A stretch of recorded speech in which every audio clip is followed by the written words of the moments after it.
Kemenangan dramatis dari Persib Bandung dalam lawatannya menuju markas Bayangkara FC. Kemenangan 2-1 hadir berkat gol dari Ciro Alves pada menit ke-95 melalui tendangan dari luar kotak penalti. Bojan Hodak pun tentu bisa bernapas lega karena tren positif tetap terjaga.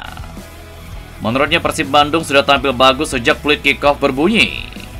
Serangan dilancarkan dari menit pertama dan ada 3 percobaan saat pertandingan berjalan 5 menit. Kebuntuan baru didobrak pada menit ke-27 dari sundulan David da Silva. Sang pelatih menyesalkan anak asuhannya yang banyak membuang peluang. Masalah lainnya adalah penurunan konsentrasi dan determinasi ketika sudah unggul. Kondisi itu dimanfaatkan Bayangkara FC di akhir babak pertama untuk menyamakan kedudukan oleh Matias Miar. Usaha dilakukan untuk kembali unggul selepas turun minum. Tapi daya dobrak kurang menggigit sehingga membuat Bojan Hodak melakukan perubahan. Ezra Walian dan Ciro Alves masuk pada menit ke-60 dan keduanya memiliki andil atas terciptanya gol kemenangan. Asis dari Ezra Walian dituntaskan Ciro dengan sempurna. Memang dibutuhkan waktu hingga beberapa detik sebelum laga usai untuk mendapatkan gol kemenangan.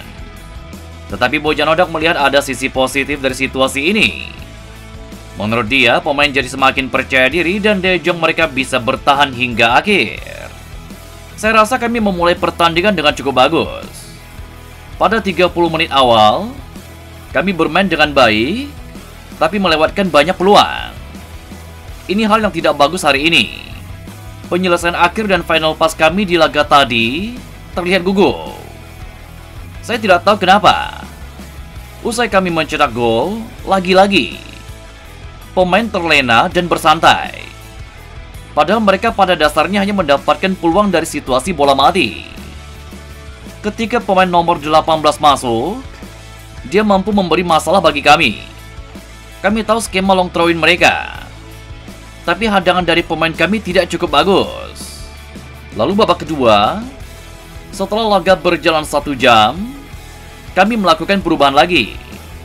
Hal bagusnya adalah mereka yang dimasukkan memberikan perbedaan. Ciro masuk. Kami meminimalisir risiko sehingga memainkan dirinya selama 30 menit. Tapi saya rasa dia selalu berbahaya saat memegang bola dan bisa mencetak gol. Saya rasa kemenangan pada menit akhir itu bagus untuk spirit tim, untuk emosi bagi pemain, dan kami bisa melanjutkan rentetan kemenangan. Saya harap terus melanjutkan ini dalam waktu yang panjang. Jelas Bojan Hodak. 5 kuota pergantian pemain dimaksimalkan Persib Bandung ketika menghadapi Bayangkara Presisi. Bojan Hodak pun hampir menggunakan semua kesempatan pergantian pemain dengan menarik gelandangnya. Hanya Mark Klok yang diberikan kesempatan bermain selama 90 menit. Freds Butuan, Edo Febriansyah, Deddy Kusnandar, serta Levi Madinda semuanya diganti. Bojan pun memaparkan pertimbangan dia mengambil keputusan ini. Dia lebih dulu menarik Edo dan Freds Butuan karena butuh tenaga baru di lini depan. Ciro dan Ezra pun dapat kesempatan bermain. Dia juga mengganti Deddy karena mengalami cedera di pahanya. Rian Kurnia jadi pilihan sebagai pengganti. Satu pemain selain gelandang yang diganti adalah Iputu Gede yang merupakan bek kanan. Menurutnya, sang pemain masih harus beradaptasi usai mendapatkan sanksi selama 5 pekan. Persib Bandung dalam 5 laga terakhir berhasil meraih hasil positif. Uniknya dari 5 laga ini, duet David da Silva dan Ciro Alves jarang bermain bersamaan di dalam lapangan. Padahal kedua penyerang asal Brazil ini sebelumnya selalu menjadi pasangan andalan dalam mengejar pertahanan lawan. Di kemenangan melawan PSIS Semarang, kedua pemain ini sama-sama harus absen.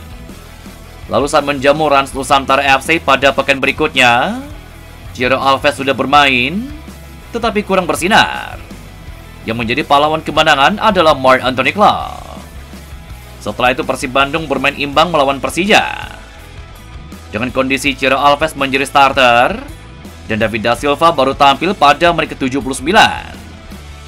Berikutnya saat menang melawan Persikabo, David da Silva bermain sejak kick-off, dan Ciro menggantikan kompatriotnya itu di injury time. Terbaru Ciro Alves baru diturunkan pada menit ke-63 ketika melawan Bayangkara FC.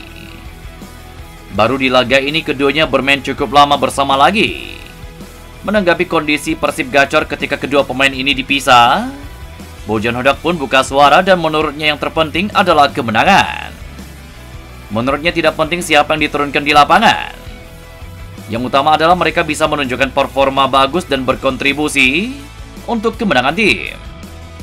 Namun tentu menjadi kabar bagus saat David da Silva dan Ciro Alves bersama-sama mencetak gol di satu pertandingan.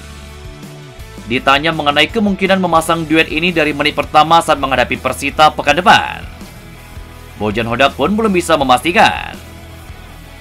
Dia harus melihat dulu bagaimana proses para pemainnya di masa persiapan jelang pertandingan. Menurut saya yang terpenting kini adalah tim. Tim menang saat Ciro mengalami cedera. Lalu tim menang hari ini ketika dia kembali. Dia menyelamatkan tim ini. Jadi pada akhirnya adalah kemenangan. Namun jika ditanya apakah saya akan memainkan mereka bersama lagi, saya belum bisa berbicara sekarang. Tanyakan lagi pada saya hari Sabtu mendatang. Jelas Bojan Hodak. Ciro Alves keluar sebagai pahlawan kemenangan tim dalam laga pekan ke-13 kemarin. Dia mencetak gol pada menit ke-95 untuk mengantarkan Persib Bandung menang 2-1. Perasaan bahagia pun dirasakan oleh penyerang asal Brazil ini karena membawa tim meraih 3 poin. Dirinya juga mengatakan bahwa tidak mudah langsung berusaha tampil nyetel usai dibekap cedera. Pemain bernomor punggung 77 ini sempat mengalami masalah di bagian betisnya dan membuatnya tidak dalam kondisi 100%. Itu pula yang membuatnya baru turun berlaga sebagai pemain pengganti pada menit ke-63. Ciro Alves dimasukkan Bojan Hodak karena butuh gol dalam situasi kedudukan 1-1. Penetrasinya beberapa kali merepotkan pertahanan Bayangkara FC. Namun gol tidak kunjung tiba. Akhirnya penantian usai pada menit ke-95 menerima assist dari Ezra Walian. Selain itu, gol dari Ciro Alves ke gawang Bayangkara FC juga menjadi gol ke-1000 Persib Bandung sejak era Liga Indonesia yang mulai diputar pada tahun 1994. Ezra Walian, seorang pemain bola yang memegang peran sebagai striker atau penyerang, berhasil tampil mempesona berkat kemampuannya dalam pertandingan membela Persib Bandung di beberapa laga terakhirnya pada perhelatan Liga 1 2023. Pemain keturunan Indonesia Belanda ini berhasil menunjukkan kontribusinya yang impresif pada keberlangsungan Persib Bandung di beberapa pertandingan terakhir. Striker ini berhasil memainkan peran sebagai penyelamat Persib Bandung ketika menghadapi lawan Dewa United. Meskipun hanya mencatatkan 24 menit bermain, Ezra mampu membuktikan kemampuannya mencetak gol dan berhasil menyelamatkan Persib Bandung dari kekalahan. Pada kesempatan lainnya ketika Persib Bandung menghadapi Persija Jakarta, lagi-lagi Ezra mampu menyelamatkan Persib Bandung dari ambang kekalahan. Backheel yang dilakukan Ezra dalam pertandingan tersebut menjadi awal gol David da Silva yang membuat Persib Bandung berhasil meratakan skor menjadi 1-1. Pemain yang berusia 25 tahun ini berhasil mencatatkan namanya di papan skor. Gol Ezra dinilai menjadi kill the game ketika Persib Bandung berhasil mengalahkan Persikabo pada pertandingan pekan ke-12 lalu. Terbaru, Ezra kembali menunjukkan kemampuannya pada pekan ke-13 saat melawan Bayangkara FC. Ia berhasil menciptakan assist untuk gol yang dieksekusi oleh Ciro Alves. Berbagai performa terbaik yang berhasil ia tunjukkan itu tentu menunjukkan kualitas permainannya. Melalui kontribusi yang impresif tersebut, bukan tidak mungkin jika Ezra akan kembali mencuri perhatian pelatih timnas Indonesia yakni Sintayong, yang terus memantau perkembangan para pemain di Liga 1. Pasalnya, pemain keturunan Indonesia Belanda ini tidak hanya memberikan sumbangsi berupa gol, tetapi juga hadir untuk terlibat dalam proses gol yang diciptakan oleh pemain Persib Bandung lainnya. Timnas Indonesia sendiri nantinya akan menghadapi perhelatan ajang Piala Asia 2023 yang akan digelar tahun depan. Ezra akan berpeluang untuk kembali menjadi andalan timnas Garuda jika ia terus mempertahankan performanya yang totalitas.